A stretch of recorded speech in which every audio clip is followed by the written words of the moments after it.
everyone abe comfortable nakusasa abantu mabakubona bakukhumbule mzala angifuni bathi une story creator.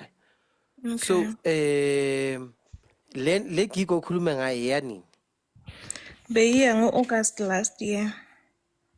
August. Yeah. Okay. Nimubhadale malini? 18,000.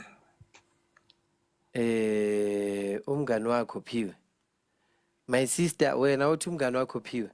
Yazi mina like mawufuna ukargue nami make sure ukuthi number 1 this week uke wagcobisa igot to be. At least kule viki leli iphenti lana uyalazi mzala and awunalo nephenti le1 elishini. If you think ukuthi wena mina ngisabi ithinywe ngizogiva futhi aphume lo sisi siphini account yakho or ungene ngibe ngidila nawe bese kuba perpendicular ngilibele ngithulile sonke lesikhathi ne so ngenkulu inhlonipho ngokuzithoba nokuzehlisa asihloniphaneni ngiyazi ukuthi kuba mnandi guys na kanjani kodwa uma ukuhleka ungavuli umlomo kuzevela ingingila yithi haha and come back. Thank you.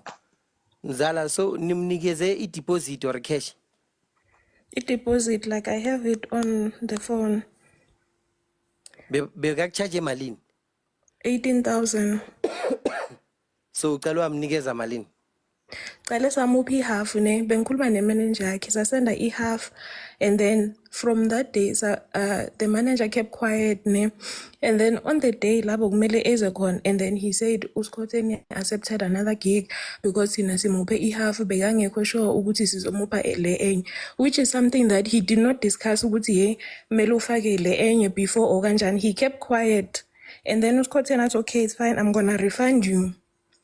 Since then, she did not. And even on that day, even though she knew that she had taken another gig, she still let us send her the remaining, knowing she's not coming.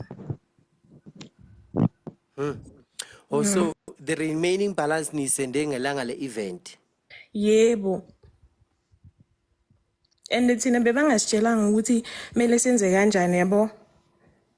So basitshela ngalelo langa ukuthi sesiyabuza ukuthi uSkhotheni bathi hayi uthethe i-event igigi because bekangekho sure ukuthi nina nizombhadala sithi kanjani maye. And then wasiyeka sambhadala, we even wanted to book a flight, like we tried everything to make sure that she comes. She took the money as ukuthi she's not coming. So manje she blocked us everywhere. Na ku TikTok ungiblockile, ku WhatsApp ungiblockile. Hey. Now uyabona.